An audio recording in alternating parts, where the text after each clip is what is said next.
welcome again to Karen's Craft Corner. This will be our third week. I can't believe another week has gone by already. Apparently Loki is going to help me with this craft. Actually, while I was practicing it, he was quite in there grabbing all my little pieces of paper and just making a kind of a nuisance of himself, weren't you? Hey? You want to say hi? Anyway, today we are going to make a snake. That is going to be our creature feature is all about Naga, our snake, so I thought it might work well. And this is what it's going to come out like. You've probably made these kind of snakes before like this, but this one's kind of special because you can make his little, tongue flicker, and they do that. You'll see when Danielle tells you a little more about Naga. Anyways, so what you're going to need to make this is some construction paper and a plate that's about the size of the construction paper. If it's a little bit bigger, that's okay. We're just going to use it to make our first circle, but you'll need that. You need a pencil to trace, Scotch tape, scissors, then you need a straw. Now, you can use different straws. You could use a bigger one if you wanted. These were actually just out of the juice boxes, and I just took it off and washed it out, and they worked really well too. These do work, it's just a little harder to make it work. So if you have a bit smaller one, that's good. And then you'll need a different color of paper for the tongue. I did pink, but it doesn't have to be pink. And a glue stick. So we'll just get started. So the first thing you do is you take your construction paper, just put your plate on the center of it, take a pencil and trace it around just to give you that first circle. Smooth that, because that will apparently now Sherlock is here to help also. So there's the circle. And then as best as you can, you're just going to draw kind of a coil inside there. It doesn't have to be perfect. Believe me, mine was nowhere near perfect, but you just kind of try not to make it too thin, otherwise it's going to get very skinny, but just kind of follow that one around, but go around like a coil. Around, like about that. That's just perfect. Then you take your scissors, and you're going to cut the main circle out all around. Start with that one.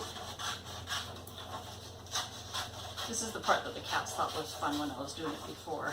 I let them play with the paper. I made some little mini coils for them. There. Want that? No, he's not too interested in it. How about you? No?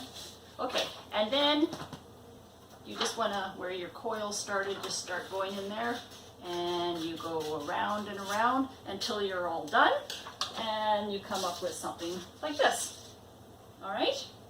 Now, once you have that, you want to lay it flat on your table, which apparently is tricky. There we go.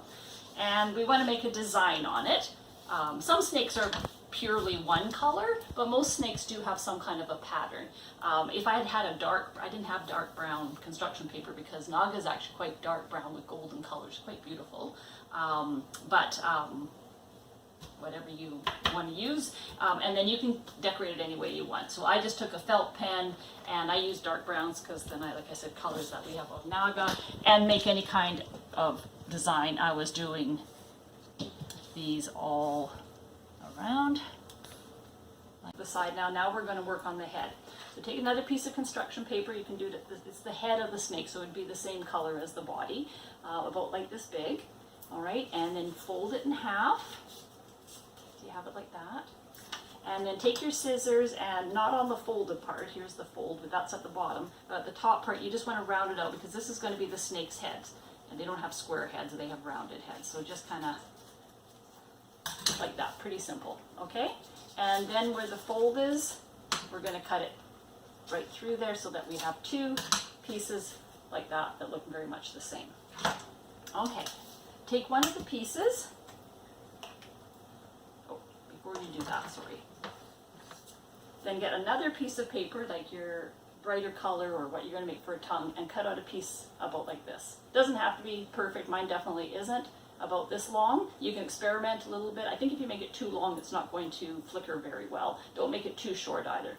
You might have to try it a few times. Anyway, you want that. So now we're going to take our glue stick and we're going to cover one side of the head with glue. Then you're going to take your tongue and we're going to glue it, not all the way to the back because you want a fair bit of tongue sticking out there, but like that down the center. Whoops, mine wasn't quite in the center. So I'll stick it down like that. Then you're going to take your straw and we're going to lay the straw right in the center of the pink, like there. And don't worry about how far, even if it sticks way out, because we're going to trim this part off later, but make this almost to the end, almost up to the tip and right down the center of the pink, or of the tongue. And what you're going to use now is, at this point, you do want to use a little Scotch tape. I found it works better to hold that straw in place. Trying to do it just with the glue, I found it just slid around and it didn't work very good. So then just take a couple of pieces of tape and tape it down really good so that your straw is nice and tight on there. Okay, I just have to trim my Scotch tape a little bit so it doesn't stick out.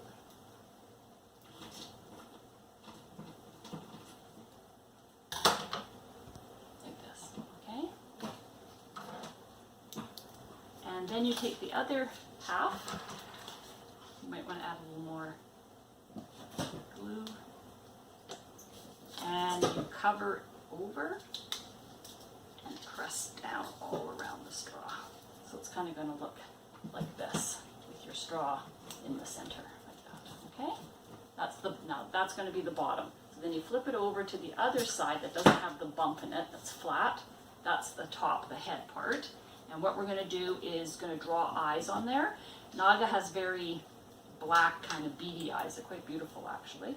So you can draw any kind you want. You can draw big, big eyes. You can draw little eyes. You can draw goofy eyes. If you have goofy eyes, you can glue them on. I'm just going to take black because, like I said, her eyes are quite black. And just on the side here, however way you want to do it, big, little, I'm just going to draw one eye and then another one on the other side as even as I can. Two eyes. And then if you want, you can put a couple little nostrils right above the little dots. Just something you should know, those snakes actually don't have the noses to smell, they use their tongues. That's why actually they stick their tongue out and flicker it. They are actually smelling their environment. That's how they find out where their food and everything is too, is by smell. If their food just doesn't smell, they can't find it. Okay, so now we have this. Then take your scissors and you just want to cut a little bit of a slit in the tongue because they have split tongues. So like that, just a little bit. Doesn't have to be much, just like that. Okay, now here comes the part that's a little tricky and you're probably going to need your parents to do this. You need to take your scissors, but you want to coil this. And to do that, you kind of put your scissors on the bottom side of the tongue and kind of pull along there. But you need to be a little careful with that. I'm going to try and see, then you'll have the idea of maybe if it can roll around a pencil.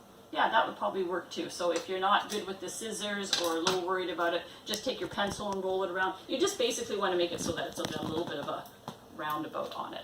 And then you can take your scissors and cut your straw about, you just want it long enough so that when you stick it on, when you stick it onto the rest of the snake, you can reach it and then try. And mine's not working. Let me just see here.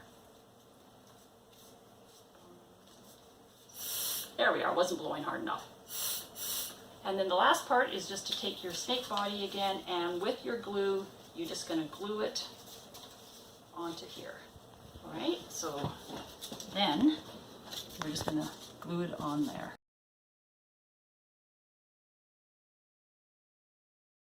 Today we're going to talk about our snake, and Naga is a ball python. So I'm going to read a little bit of information about them first. There are 26 species of pythons, and pythons are constrictors, which means they wrap around their prey and they squeeze them until they suffocate. The ball python, also called the royal python, is native to West and Central Africa. So who decided it would be a good idea to capture them and bring them way over here? I don't know. Most reptiles should stay in the wild. They lived in grasslands and shrublands. They actually like to sleep in the anthills because they get really hot during the day. They are the smallest of the African pythons. And they used to call them royal because African tribe leaders would wear the snakes like they were jewelry around their necks. When they came to America, they got the name ball python because they're scaredy cats. And when they get scared or stressed, they curl into a really tight ball. And they're so tightly wound that you could actually roll them on the ground. They can grow up to 6 feet long. And our Naga is full grown, so she's somewhere between 5 and 6 feet. The babies are called hatchlings because they come from eggs, and the mom will actually stay on top of the eggs coiled in a ball until they hatch, which takes about 60 days. Python breeders have developed many morphs or colors and patterns. You get ones that look all different colors. They live around 30 years old. The oldest known ball python lived for 47 years and 6 months. So before you go out to the store and buy yourself a snake, you need to make sure that you're prepared to look after it for the next 30 to 40 years. Most people, they buy lizards and snakes, and they're very excited, and they love their pets, and then after a year or two, they get really bored, and they don't want to take care of them anymore. They stop feeding them all the time. When the lights burn out, they don't always get proper lights to put them back in, which is really important, because most reptiles are cold-blooded, which means they can't digest their food without lights. So, yeah, just a lot of people don't take care of them after they get bored, and a lot of people even try to release them into the wild, but they're not from around here, so then many of them will die. In my room, I have 7 leopard geckos, and 5 of them are actually rescues, which means they were very sick when I got them because people stopped looking after them. I've got some with broken limbs. I have some that have completely lost their limbs. They only have a few legs left, not all of them. And I'll show them to you in a few weeks, I think. So if you can't look after your animal, then you need to find someone who can look after it for you. There are over 1 million exotic pets across Canada. Our SPCA doesn't take in exotic pets, so I couldn't find any numbers here, but the RSPCA in Britain took in 4,000 surrendered exotic pets in 2018. So that means 4,000 exotic pets that people decided they didn't want anymore in just 1 year. And snakes are the #1 abandoned exotic animal because they grow really big and they live a really long time. And most people just go and release them outside into the wild. But they were meant to live in Africa and not Canada, so they will die. Every year in Britain, people either surrender or release 500 pet snakes, 300 turtles, and 145 bearded dragons. That's every year. A lot of people say that they make great beginner pets and they're advertised as that in pet stores, but that's not true at all. The only reptile that actually makes a good beginning reptile is a crested gecko, and we'll show you one again another time. They're pretty cool, and I've never actually seen a sick one. You can't really mess up their care, they're really easy. But pretty much all the other lizards and snakes, like bearded dragons, leopard geckos, all different kinds of snakes, they need very special care. The ball pythons, they shed about every 5 to 7 weeks. Shedding takes a lot of humidity to go smoothly. If your tank is not set up properly, the shed gets stuck on them. It's also very common for them to get retained eye caps. So layer after layer of shed gets stuck on their eye and it hardens and eventually they can't see. I actually had a leopard gecko with one and I had to soak his eye every day for a few weeks and then I had to use tweezers to gently pull it off. And thankfully he still has 20/20 vision. So to get the humidity up, you need to keep the dirt wet so it doesn't dry out. They are also prone to respiratory infection, so it's better to pour water on the dirt instead of spraying the tank like we do with some of the reptiles. None of us have ever owned a snake before. I actually find snakes quite scary, especially if I see wild ones out in the woods. They kind of make me jump. But we've had a lot of rescue animals over the years. On the farm, people used to bring us mallard babies that had no mothers, or Canadian geese that had been hit by cars. We live in a smaller trailer now, so most of our rescues are smaller reptiles. I've even had to tube feed a few of my lizards. So there's a lady who owned a snake, and then she left it behind when she moved. She didn't want it anymore. The landlord was scared of snakes and threatened to release it into the wild where it would die. So the SPCA doesn't take exotic pets, so they called the vets, who called my mom at work, and they asked her if she would take it. So we brought this snake home without ever having seen it before. It was living in a dead tortoise shell in a broken tank. Half of the tank was held together with duct tape, and there was broken glass that she's actually cut herself on. There was even a 2-week-old dead smelly rat filled with maggots laying next to her. She had no heat. They just stuck a regular bulb inside the tank, which she tried to wind around to get some heat off of. But that's actually really dangerous to have a light in the tank because they can get burns quite easy. We are all suckers for underdogs here, so we fell in love instantly and decided to keep her. And Damien named her Naga. I'm sure her owner loved her very much when she first bought her, but most reptiles live a really long time, so when you buy them, you need to remember that you need to care for them for a really, really long time. Be between 90 and 100 degrees Fahrenheit on one side. The tank should be big enough that they can get away from the heat. If they get too hot, there should be a cool side of the tank. I built Naga a huge pen, which I'll show you. It's not done yet. We still need to add more plants and logs around for her to hide under and climb on. Most reptiles don't like to be exposed because in the wild a bird could attack them from above. She sleeps during the day. I feed her a dead rat every 2 weeks after Bible study. We read our Bible, we pray, and then we all gather around and watch her as I feed her. I don't take her out often because I'm still a little nervous around her. She always wants to explore. She doesn't really stay curled up on my lap, so I'm just really worried she's going to get stuck somewhere in the house. I struggle keeping the humidity up a little. Our tank has mesh instead of glass, so it's harder to keep the moisture inside.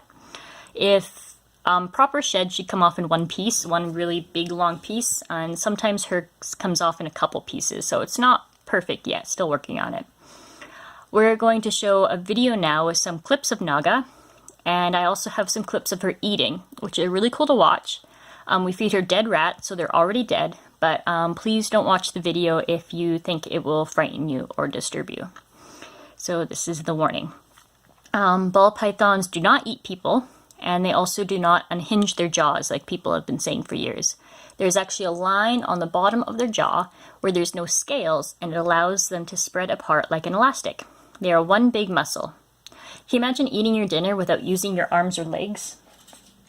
These are the snakes that you made in the Kraft. If you look when they have the ridge, it's kind of like what the snakes have.